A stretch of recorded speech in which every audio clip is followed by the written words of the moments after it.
Welcome back to the smartest year ever. No days off. Let's go. Every year, thousands of visitors file into Plymouth, Massachusetts, shuffle past the Greek-style monument, and peer down into a pit to look at one of the most underwhelming sights imaginable, in my opinion. A rock. A rock that, according to legend, is where the Pilgrims first set foot in the New World in 1620. But here's the thing. The Pilgrims never mentioned a rock. Not once. And it's pronounced Plymouth.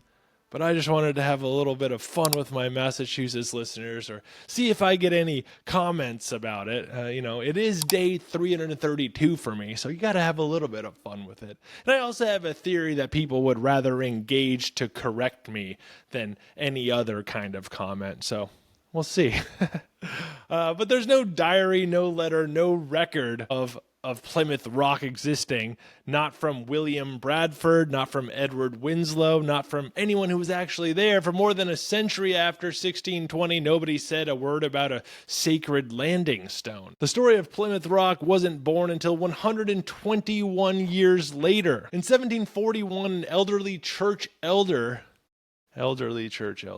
named Thomas Faunce, 94 years old at the time, was carried down to the shore to see a large boulder before it was moved for construction. There he reportedly wept, and he declared that it was the very rock upon which his ancestors first stepped ashore. And you gotta consider that a 94-year-old in 1741 is like a 200-year-old today. Probably not the most reliable historian. Also, there was the fact that this man, Thomas Faunce, was born in 1747, 27 years after the landing. His claim came from family lore, not eyewitness memory, but it was a powerful story, and in colonial America, a good story was as good as fact. And look, I'm not saying that it's not the rock that his ancestors landed on.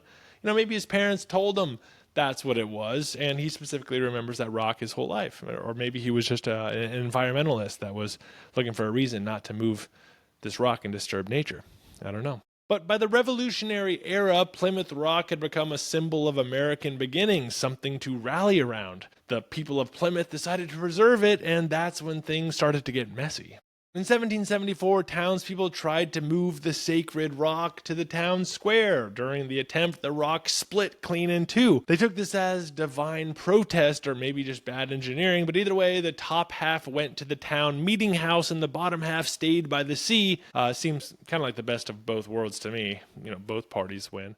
It also kind of reminds me of the judgment of Solomon, if you remember that. King Solomon says, hey, split the baby.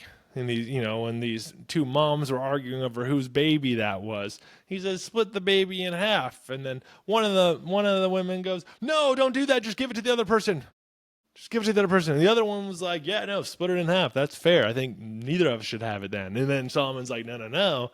The one that was like, no, don't split the baby in half, that's got to be the real mother. So I'm going to say whoever was like, no, don't split the rock, should have won that one.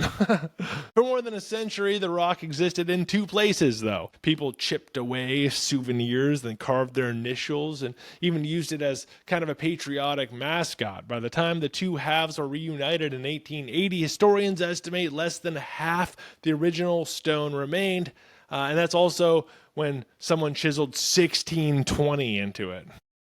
The classic portico that covers the rock today was built in 1920 for the 300th anniversary of the landing. Further irony is that the Pilgrims didn't even land at Plymouth first. The Mayflower actually anchored first in Provincetown at the tip of Cape Cod weeks before crossing the bay, and when they did reach Plymouth in December, they came ashore on small boats. There was no cinematic moment of boots on boulder that really ever happened. And I've been to Plymouth in December, and it truly was one of the coldest moments of my life, like the coldest weather I've ever felt, like this blowing wind with some ocean spray. It was truly bone-chillingly cold. Like, I've been in colder temperatures before, and I went to college out in Boston.